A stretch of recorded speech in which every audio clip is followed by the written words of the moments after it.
I'm sitting down like this and making a video after a very long time because mainly nowadays I do day in the life videos out in the real world. I want to do that with this phone as well, but currently I'm testing another phone which actually I can show it to you right now because let me just show it to you. I am testing the OnePlus 13s. A proper video of this phone will come when the embargo lifts, so stay tuned for that. Hit that subscribe button. But anyway, today I'm here to talk about this phone, the Samsung Galaxy S25 Edge. So there is a new addition this year to Samsung's flagship lineup, and the basic idea behind it is to provide a slim, lightweight, comfortable flagship phone. This sits right in between the regular S25, S25 Plus and the S25 Ultra. The idea is simple, and I think there are people who are interested in this idea.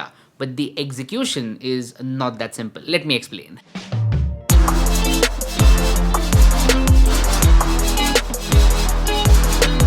I want to start by talking about how slim this phone really is. The official number is just 5.8 mm. For reference, it is slimmer than a pencil. Now that is very slim. And it is also lightweight, just 163 grams. So when I started using the S25 Edge, my first reaction was that this phone is super slim. Like, this is a smartphone meant to be used without a case. Because as soon as you put a case, then what's even the point of buying this smartphone? Like, the main selling point is the slim and lightweight nature of it. So job well done by Samsung in terms of thickness and weight. Now the camera module does protrude a bit, but that is expected because of how slim this phone is, and when I keep it on the table, it does rock quite a bit. So yeah, please make a note of that. And while we're on the subject of camera, this smartphone actually has the same primary camera as the S25 Ultra. So it's that same 200 megapixel sensor. And along with that, there's a 12 megapixel ultra wide angle camera as well. So no telephoto on this one. And we'll talk about that in just a bit. First, let's see some photos from the S25 Edge. Typical Samsung flagship photos, I really like them. Dynamic range is amazing. Shadows and highlights are exposed in the proper way. Even the colors look really good in photos. It's a very similar experience to regular S25 as well as the S25 Ultra. Basically, just pick up the smartphone, click a photo, and 9 out of 10 times it will turn out to be amazing. Now, the main camera is 200 megapixel. That's why 2x, 3x, or even 4x photos look good from this camera. But beyond that, the zoom range is not that usable. And that's where the lack of a telephoto camera is clearly visible. Even the base S25 has a telephoto camera. So I don't get the reasoning behind why Samsung removed the telephoto camera from this phone. It is in fact expensive than the base S25 and it does not have a telephoto camera. But with that being said, camera is not a weak point with this phone. In fact, it is a strong point with this phone. I'm saying this because how well that main camera performs. And even the front camera is great for that matter. I will bottom line this for you, very good cameras, but a telephoto is missing. Now, S25 Edge belongs to the S25 series and the experience of using it is very similar to other phones in this series. Like, I've used the regular S25 as my daily phone for a couple of months and this smartphone feels very similar to that. The same fast ultrasonic fingerprint reader which is very accurate. Incredible performance because of the Snapdragon 8 Elite chipset. Literally no lags whatsoever. The same One UI 7 software experience which is arguably the best Android skin out there. It's a good balance between useful features and customizations. Even the display is awesome. Quad HD LTPO AMOLED panel which is bright and colorful. No issues in terms of outdoor visibility whatsoever and the experience of watching content on this display is immersive. And the best part is that it is a flat display. I'm trying to arrive at a point that the experience of using S25 Edge is similar and awesome. But with that being said, there is one major problem with this smartphone. You've seen the title and thumbnail and you probably guessed it. It is battery life. Samsung has launched this smartphone in a year where we have seen bigger batteries in similar form factors because of silicon carbon technology. So other phones went from 5000 mAh to 7000 mAh and the thickness of the phone remained the same. So one would assume that Samsung is making a slim, lightweight phone. They should definitely go for this technology because that would be a great experience, right?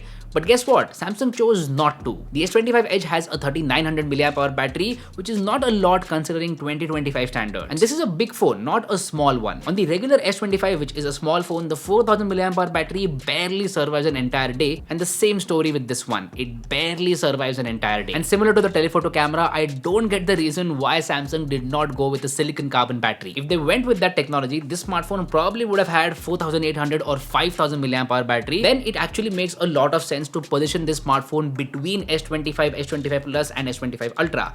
Right now, it's in a very weird position because S25 Plus and even the S25 Ultra make way more sense as compared to S25 Edge. I'm going to ask you a question. Would you prefer to have a phone which is slightly thicker with a bigger battery, or will you prefer to have a phone which is slim with a smaller battery? Let me know your answer in the comment section below. Without even looking at the comments, I bet that maximum people would choose a thicker phone with a bigger battery because battery life is a very important pillar of a smartphone. And this point is going to be important for the iPhone 17 Air as well. well. I'm really hoping that Apple uses a silicon carbon battery, or somehow they manage battery life better than what Samsung has done, because then offering a slim and lightweight experience makes a lot of sense. This exact problem was there with smaller phones, but now that has been solved. I've seen phones like Xiaomi 15 which are compact but have very good battery life, and the answer to that is silicon carbon. I think you get my point about battery life. Now, there is one more thing with such a slim and lightweight phone, that is durability. It is slim, so one has to be careful with it. And Jerry Rig Everything's video clearly shows that there are some problems with build quality, especially with the button. If you haven't watched that video yet, I highly recommend you to do so. I will drop a link to it in the description box below. And you know what? I really like this phone. I belong to the category of people where I want my smartphone to be comfortable, not too bulky and heavy. That's why I prefer the base S25 in the first place. So I get the perspective behind the smartphone, but the battery life has to improve. Now, if we talk about the price, this smartphone is available for a price of rupees 1,10,000 in India. That is definitely expensive. I think Samsung should have priced this phone similar to the base S25, then it would make a lot of sense. Right now, it kind of sits in the middle, and most people will probably go for the S25 Ultra instead. Let's see what Samsung does next year with the Edge series, if there is an Edge series next year, because this year S25 Edge is going to be a tough recommendation. If you have any questions about this smartphone, then do let me know about them in the comment section down below. If you liked what you saw, hit that like button and subscribe to the channel as well, because that would mean the world to me.